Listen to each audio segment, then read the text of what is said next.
Assalamualaikum warahmatullahi wabarakatuh. Alhamdulillahirabbil alamin wassalatu wassalamu ala Rasulillah wa ala alihi wa sahbihi ajma'in. Alhamdulillah, bersyukur kepada Allah Subhanahu wa taala kita pada pagi ini dapat bersama-sama lagi dalam sesi tadabbur harian setiap hari satu muka surat. Hari ini kita akan bersama-sama insya-Allah di muka surat yang ke-8 daripada mushaf kita. Dan hari ini kita akan bersama-sama di surah Al-Baqarah ayat yang ke-49 sehingga ayat yang ke-57 insya-Allah. Moga-moga Allah Subhanahu wa taala akan jadikan Al-Quran ini sebagai pembimbing hidup kita insya-Allah selama-lamanya.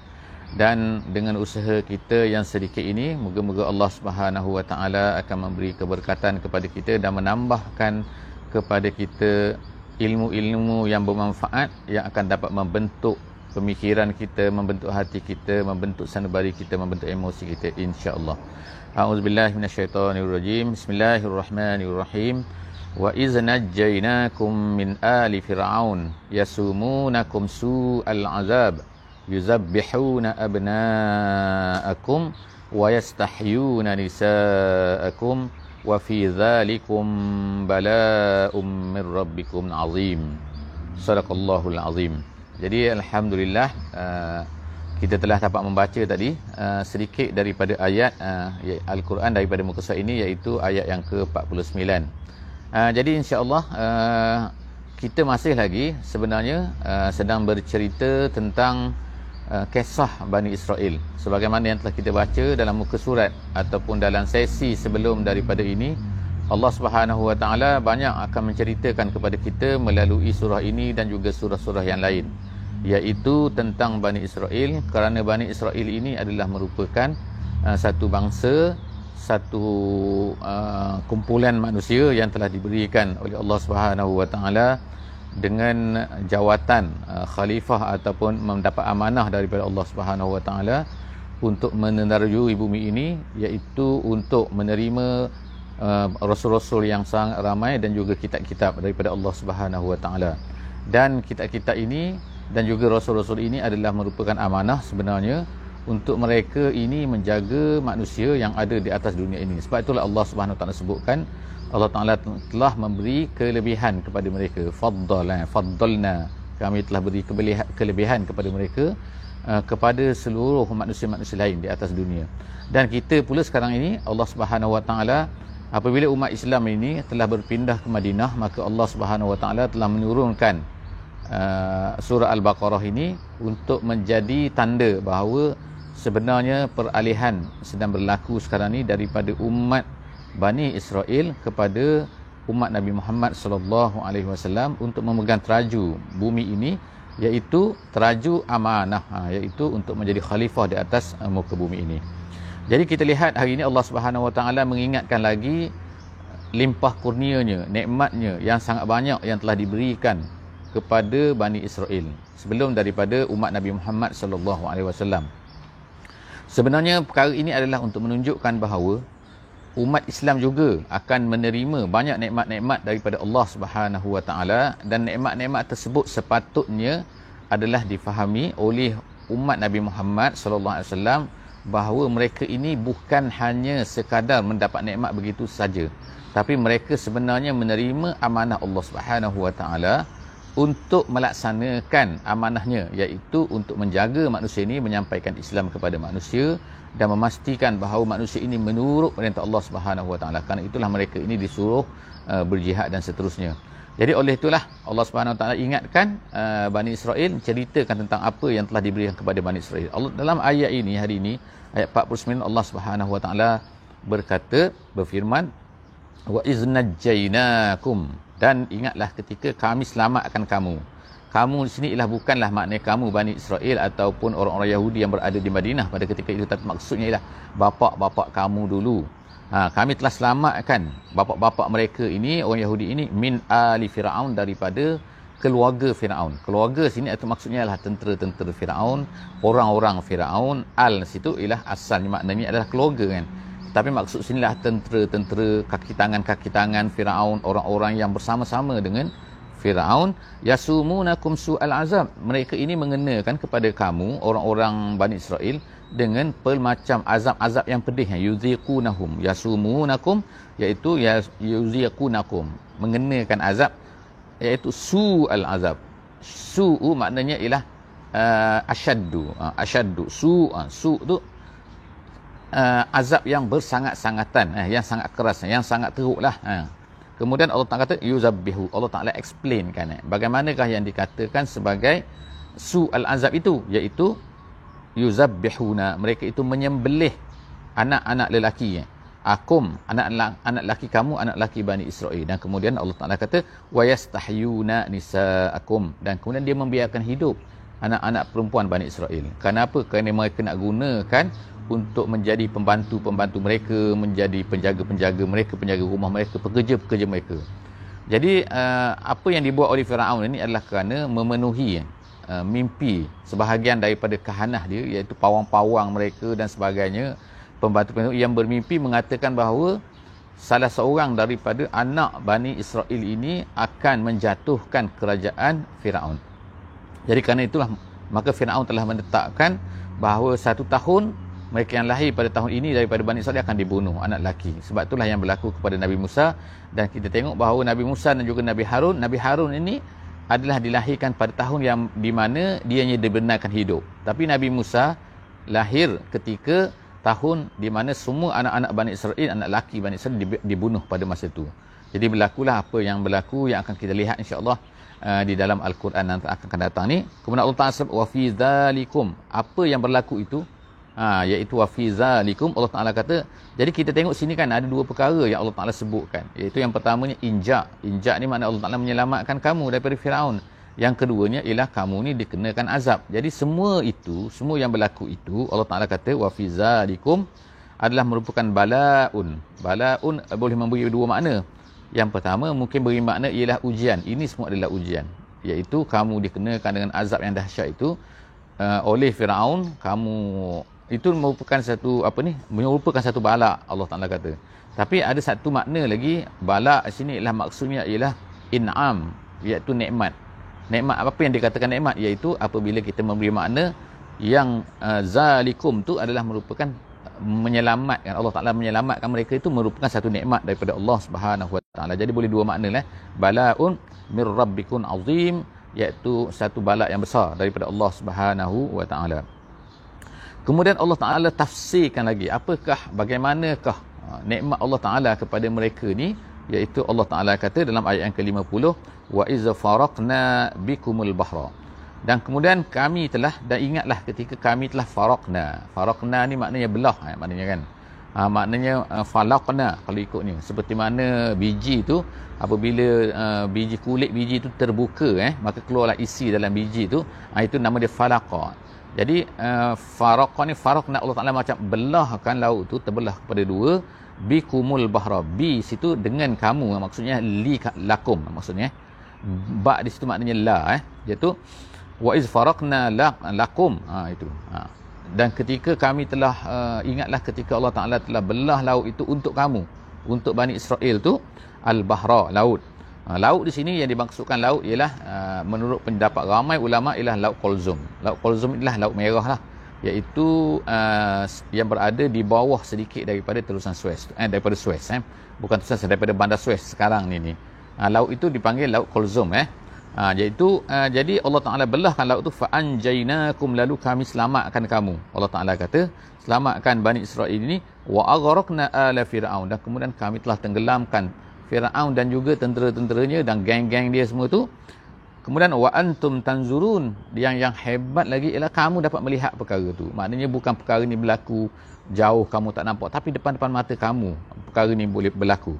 Jadi semua tu Allah Ta'ala sebenarnya nak tunjukkan dengan jelas bahawa bagaimana Firaun tu dibinasakan oleh Allah Subhanahu Wa Ta'ala untuk menyelamatkan kamu. Itu adalah merupakan satu nikmat. Dahlah mereka tu dihancurkan, kemudian mereka ni pula berlaku di depan, kehancuran mereka tu berlaku di depan mata kamu. Wa antum tanzurun wa iz wa'adna Musa, itu adalah nikmat yang kedua. Nikmat yang ketiga Allah Ta'ala sebut lagi wa iz wa'adna. Ada setengah bacaannya wa iz wa'adna, dari 2 bacaan lah situ, wa'adna ataupun wa'adna. Dan ingatlah ketika Allah Subhanahu Wa Ta'ala telah memberikan janjinya dengan Nabi Musa, iaitu wa'adna Musa ataupun wa'adna Musa, berjanji kepada Nabi Musa, ataupun wa'adna tu maknanya saling saling berjanji. Di sini ulama kata ialah bila wa'adna artinya saling berjanji. Apa yang janji? Iaitu Allah Taala berjanji akan memberikan Taurat kepada Nabi Musa. Jadi Allah Taala bertanya kalau memang nak ataupun tidak. Jadi Nabi Musa pun menerima janji itu dengan qabul. Jadi qabul itu makna menawarkan dan juga menerima. Itu wa'adna. Kalau wa'adna, Allah Taala janji kepada Nabi Musa untuk memberikan arba'ina lailatan, iaitu apabila dia menyelesaikan pertapaannya lah, kita kata, bukan bertapa, tapi maksudnya ialah dia naik ke Bukit Tur Sina tu, di Bukit Sinai, kemudian dia berada di situ selama 40 hari 40 malam, kemudian summat takhastumul ijla. Tapi apabila Nabi Musa meninggalkan mereka, apa yang mereka buat? Ialah mereka telah mengambil ittakhastum al-ijla. Mereka telah mengambil, kamu semua telah mengambil, Allah Ta'ala kata. Mengambil apa? Ijla tu anak lembu. Anak lembu ini dikatakan ialah dalam ayat-ayat yang lain dia ada disebutkan lagi macam mana ianya berlaku, kerana dalam perjalanan tu ketika mereka lari daripada Firaun tu ada seorang daripada Bani Israel ini bernama Samiri. Jadi Samiri ni dia melihat asarul Rasul, dia kata kesan-kesan daripada Jibril, malaikat Jibril, lalu dia ambil, kemudian disimpan. Kemudian lepas daripada tu, bila Nabi Musa sudah tidak ada, lalu Samiri kata sebenarnya ada Tuhan. Lalu mereka telah mengumpulkan emas-emas yang ada, kemudian lalu mereka telah membuat satu patung anak lembu. Jadi patung anak lembu dihadapkan kepada angin, jadi bila angin bertiup masuk ke dalam mulut anak lembu tu, maka berbunyi. Jadi kata Samiri, inilah sebenarnya Tuhan yang ditinggalkan oleh Musa. Musa lupa nak beritahu kepada kamu, inilah dia Tuhan dia. Jadi akhirnya semua sekali kecuali semua sekali daripada Bani Israel ini telah menyembah anak lembu ini. Jadi bila mereka bersembah anak lembu ini, maka syiriklah mereka ni kan, kerana mereka ini kata inilah Tuhannya. Jadi sebenarnya idea ni diambil oleh Samiri daripada apa yang berlaku di Mesir dulu. Semasa mereka berada di Mesir dulu, orang-orang di Mesir ni pada masa itu menyembah salah satu daripada apa yang mereka sembah ialah Tuhan lembu yang dipanggil sebagai Iblis. Jadi Tuhan lembu inilah dapat idea kepada Samiri ini. Lalu semua Bani Israel yang ditinggalkan oleh Nabi Musa AS ini telah menyembah anak lembu tu, kecualilah disebutkan iaitu Nabi Harun dan juga bersama dengannya 70 orang lagi. 70 orang bersama Nabi Harun yang tidak menyembah anak lembu tu. Maknanya majoriti mereka dah habis dah hancur dah, semua dah sembah anak lembu tu. Jadi bila Nabi Musa balik, sebenarnya cerita ni ada diceritakan di tempat yang lain. Sangat menarik cerita ni. Jadi kalau boleh insya-Allah kita akan bersama-sama lah dalam sesi-sesi kita ni untuk melihatkan bagaimanakah peristiwa ini berlaku. Allah Ta'ala ceritakan secara ringkas saja kan di sini bagaimanakah cerita ini. Kemudian apa yang dibuat oleh mereka ni, wa mim ba'dihi wa antum zalimun. Allah Ta'ala kata kamu ni telah zalim kerana buat benda itu semua. Thumma afauna ankum. Masya-Allah kan, Allah Subhanahu Wa Ta'ala telah ampunkan mereka, memberi pengampunan kepada mereka, menghapuskan dosa mereka dengan apa? Walaupun mereka telah melakukan satu perkara yang besar lah, yang dahsyat lah kepada ketika itu, iaitu menyembah anak lembu tu. Allah Ta'ala kata mim ba'di zalik, Allah Ta'ala ampunkan mereka, hapuskan mereka, bukan dosa mereka, la'allakum tashkurun. Allah Ta'ala sebut supaya apa? Supaya kamu ni bersyukur. Maksud bersyukur sini ialah maknanya kembali, bukan bersyukur alhamdulillah sajalah, tapi maksud bersyukur sini ialah maknanya ialah kembali semula kepada Islam. Kembali semula kepada Islam. Selepas daripada tu, wa iz atayna Musal kitaba wal furqan la'allakum tahtadun. Seterusnya Allah Ta'ala berkata wa iz atayna Musa.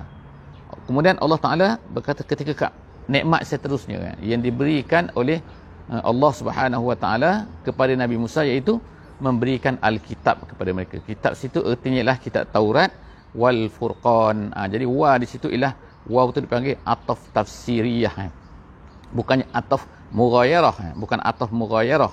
Ataf mughayarah ini artinya ialah kalau dah kata Muhammad dan Ali, itu nama dia ataf mughayarah, dan Ali, maknanya Ali itu selain daripada Muhammad. Tapi bila disebut sini ataf tafsiriyah, maknanya dia sebut waw, tapi maksudnya ialah menjelaskan apakah dia kitab tu. Kitab tu iaitu wal furqan. Kitab tu ialah bukannya kitab yang sama, tapi kitab itu menjelaskan, membezakan. Furqan tu maknanya membezakan di antara betul dan salah. La'allakum tahtadun. Jadi kamu dapat pula, Allah Ta'ala beri pula kepada Nabi Musa ni Alkitab, iaitu Taurat, dan kemudian Taurat itu muka-muka kamu mendapat petunjuklah daripada Taurat itu. Wa iz qala Musa liqaumihi. Nikmat seterusnya Allah Ta'ala berikan kepada Bani Israel ini ialah apa? Wa iz qala Musa liqaumihi ya qaum. Bila Nabi Musa ni kan balik daripada dah dapat kitab, Nabi Musa balik kepada kaum Bani Israel ini. Wa iz qala Musa liqaumihi ya qaum. Ketika Nabi Musa berkata kepada kaum, ya qaum innakum zalamtum anfusakum. Kamu ni dah menzalimi diri kamu sendiri. Iaitu apa? Bittikhazikumul ijla. Kerana kamu telah mengambil anak lembu itu sebagai Tuhan. Fatubu ila bari'ikum. Jadi Allah Ta'ala kata, fatubu. Nabi Musa berkata kepada mereka ni, fatubu ila bari'ikum. Bertaubatlah kamu kepada bari' kamu. Bari' ini ialah bara'ah. Bara'ah ni artinya ialah apa kan? Melepaskan diri artinya. Tapi bari' sini maksudnya ialah, bari' sini ialah iaitu Khaliq, Allah Subhanahu Wa Ta'ala yang menciptakan kamu. Kenapa dia gunakan perkataan bari'? Kerana Allah Subhanahu Wa Ta'ala bila dia menciptakan sesuatu, maka ciptaannya itu langsung tidak ada sebarang kekurangan, sebarang benda cacat celanya kan, fi ahsani taqwim. Sebab itulah nama dia bari'. Bari'un minat tafawud dipanggil. Bari'un minat tafawud maknanya penciptaan Allah ni, dia ni adalah bebas daripada segala kekurangan-kekurangan. Sebab itu nama dia bari'. Jadi tapi maksudnya Allah lah subhanahu sini kan. Jadi Nabi Musa berkata kepada mereka, fatubu ila bari'ikum. Kemudian bagaimanakah nak nak bertaubat ni? Nabi Musa ajar kepada mereka. Cara nak bertaubat ni ialah dengan faqtulu anfusakum. Hendaklah kamu bunuh diri-diri kamu. Apa yang dimaksudkan dengan bunuh diri-diri kamu ni? Ulama-ulama tafsir terdapat dua lah pandangan yang berbeza dalam isu ini. Yang pertamanya ialah fatubu ila bari'ikum, artinya ialah faqtulu anfusakum, artinya ialah bunuh diri, iaitu mereka ni diaturkan di dalam dua saf, dalam dua barisan, dan kemudian Allah Subhanahu Wa Ta'ala telah mengirimkan awan yang berwarna hitam sehingga mereka ni tak nampak di antara satu sama lain, dan kemudian mereka pun terpaksalah membunuh di antara, iaitu berbunuh-bunuhanlah, kau bunuh aku, sehingga dikatakan dalam setengah riwayat bahawa ayah mereka membunuh ayah mereka, membunuh anak mereka dan sebagainya kan, sebab tak nampak dah pada masa itu. Yang pentingnya bunuh. Jadi dikatakan pada masa itu 70,000 orang telah mati. Bila sampai jumlah 70,000 orang dah mati ni, maka Nabi Musa pun memberitahu kepada mereka, okay, stop sekarang ni, stop bunuh. Lalu nampaklah tu kan, jadi ada yang mati, sangat ramai yang mati, ada yang masih hidup. Jadi Allah Subhanahu Wa Ta'ala telah memberi keampunan sama ada orang yang mati ataupun yang hidup. Orang yang mati tu maka diampunkan, orang diberi taubat oleh Allah Subhanahu Wa Ta'ala, dan orang yang hidup pun diberi taubat oleh Allah Subhanahu Wa Ta'ala. Itu satu pendapatlah dalam menafsirkan ayat faqtulu anfusakum, iaitu cara untuk bertaubat pada masa tersebut ialah dengan membunuh di antara satu sama lain tu. Ada lagi pendapat satu lagi mengatakan fatubu ila bari'ikum ini bukanlah artinya ialah membunuh hakiki, tetapi ialah majazi. Majazi dalam erti apa? Iaitu dalam erti hendaklah kamu menjadi seperti orang-orang yang mati. Maknanya orang-orang yang mati, ij'alu anfusakum ka'annakum mauta. Kamu ni seperti macam matilah, maknanya mati menyerah diri kepada Allah SWT, bertaubat sungguh-sungguh. Maka Allah SWT, zalikum khairul lakum inda bari'ikum. Allah Ta'ala kata itu adalah baik, paling baik bagi kamu, inda bari'ikum fataba alaikum. Lalu mereka pun diampunkan oleh Allah Subhanahu Wa Ta'ala. Diberi taubat, taubat mereka diterima oleh Allah Subhanahu Wa Ta'ala. Jadi itu adalah dua pendapat. Jadi apa-apa pun pendapat ulama ni kan, mana-mana adalah pendapat tafsir, ahli tafsir, innahu huwat tawwabur rahim. Allah Ta'ala kata dia amat-amat menerima taubat, amat-amat rahim kepada hamba-hambanya. Jadi kita tengokkan dua benda sekarang ni kan, dua benda, dua pendapat, dua keadaan, tapi apa-apa ya Allah Ta'ala telah mengampunkan, memaafkan Bani Israel ini. Tengokkan, tapi tengok lagi waiz, Allah Ta'ala sebut lagi kan. Seterusnya yang keenam ni kan, apa lagi berlaku? Banyak pula kan. Sebab itulah kita kan bahawa Bani Israel ini banyak sangat kan perangai dia. Banyak sangat yang pelik-pelik.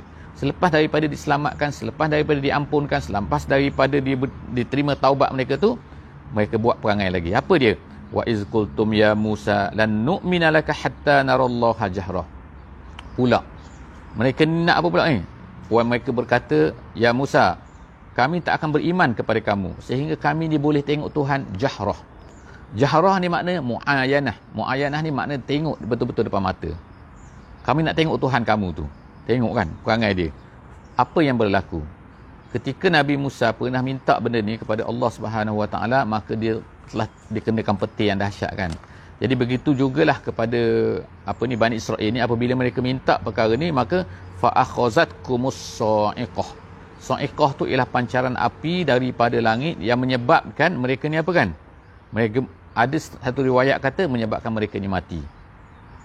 Jadi tapi ada satu riwayat lagi mengatakan bahawa mereka ni pengsan.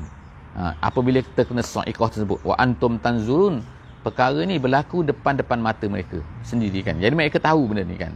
Tok nenek mereka lah maksudnya sini kan. Bagi orang-orang Yahudi yang berada di Madinah pada ketika ayat ini diturunkan. Jadi Allah Ta'ala kata, wa antum tanzurun, kamu lihat perkara itu berlaku. Summa ba'asnakum min ba'di mautikum. Kemudian Allah Ta'ala kata, kami bangkitkan. Apa maksud bangkit sini? Bangkit sini maksudnya ialah kami hidupkan kamu kembali selepas daripada kamu mati tadi tu. Maknanya, sebab tu ada yang kata mati tadi, ada yang kata bukan mati tapi pengsan tadi tu. Maknanya selepas daripada pengsan tu Allah Ta'ala hidupkan mereka kembali, Allah Ta'ala jagakan mereka kembali, ataupun selepas mati tu ada dikatakan bahawa Allah Ta'ala hidupkan mereka ni kembali selepas daripada mereka dimati, terkena petir tadi tu. La'allakum tashkurun, moga-moga kamu ni bersyukur. Iaitu bersyukur maksud sini ialah dengan kembali melaksanakan perintah Allah Subhanahu Wa Ta'ala. Janganlah lari daripada perintah Allah Subhanahu Wa Ta'ala. Kemudian wazallalna alaikum, seterusnya yang ketujuh ni. Sekarang ni kita dah sampai nikmat Allah Ta'ala beri kepada Bani Israel ini. Perkara nombor 7 apa? Iaitu wazallalna alaikumul ghamam. Zallalna maknanya bayang-bayang. Iaitu bagaimana?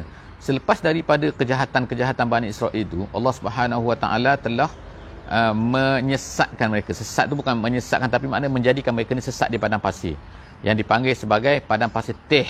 Tih tu maknanya sesat mana? Yatihuna, dalam Quran kata yatihuna fil ard. Mereka ni sesat, maknanya tak ada jalan keluar. Perkara ni berlaku selama 40 tahun di padang pasir Sinai. Sinai. Jadi pada masa itulah Nabi Musa mati, meninggal dan ditanamkan, maka mereka ni kan berpusing-pusing, tak jumpa jalan keluar daripada padang pasir Sinai itu selama 40 tahun pada ketika itu. Jadi pada ketika Nabi Musa masih ada, mereka minta lah kepada Nabi Musa kan. Mereka kata kami ni tak ada makanan, susah-susah. Nabi Musa minta lah kepada Tuhan kau ni makanan. Jadi Nabi Musa pun minta, jadi Allah Ta'ala telah berikan kepada dia dua benda, iaitu manna wassalwa. Dan sebagaimana yang disebutkan dalam ayat ni, wa anzalna alaikum al-manna wassalwa. Manna ni ialah sejenis getah, dikatakan macam getah, macam madu. Dia akan mengalir datang seperti datang semasa pagi-pagi, iaitu di antara fajar, dia kata, sehingga naik matahari. Jadi dia ada pada pokok, lalu dia diambil oleh Bani Israel pada masa itu dengan mudah lah. Jadi mereka boleh sedaplah sebab benda tu manis kan. Itu yang pertamalah manna. Yang keduanya salwa. Salwa ni ialah sejenis burung, lebih kurang macam burung as-sumana. Dalam bahasa Arab sumana ni artinya burung puyuh kan. Tapi bentuk dia lebih besar. Jadi dia ni sangat jinak dan datang ni, dan ada yang gemuk, ada yang kurus. Jadi Bani Israel ni dia boleh pilih mana nak yang gemuk. Jadi yang gemuk dia ambil yang gemuk-gemuk tu. Jadi dengan mudahlah disembelih dan sebagainya, boleh makan.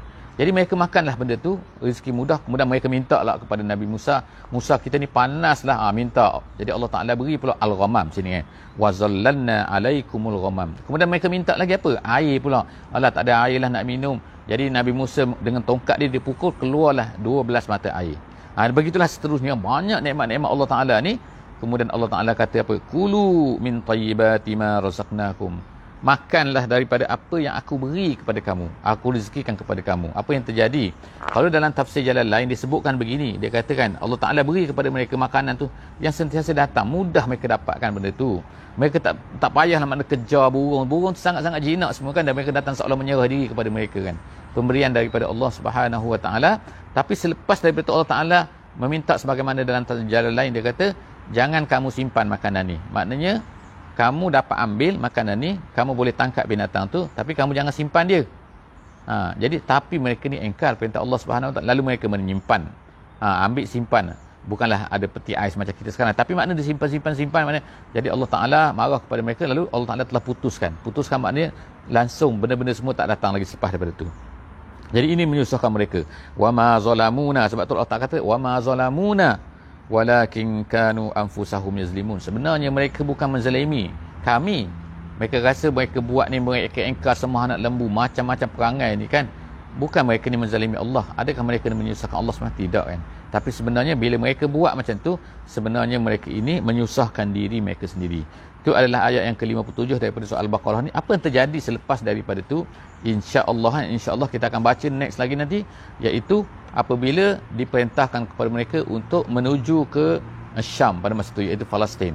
Palestin. Jadi ini sekarang ni mereka ni sedang dalam perjalanan iaitu daripada Mesir, lari daripada Firaun. Firaun dibinasakan oleh Allah SWT, lalu mereka kerana engkar mereka, jahat mereka itu, perangai mereka yang tak baik dengan nabi-nabi ini, lalu mereka telah disesatkan di Sinai selama 40 tahun. Selepas daripada itu mereka pun diminta oleh Allah SWT untuk pergi pula ke Palestin. Kenapa? Untuk membebaskan Palestin.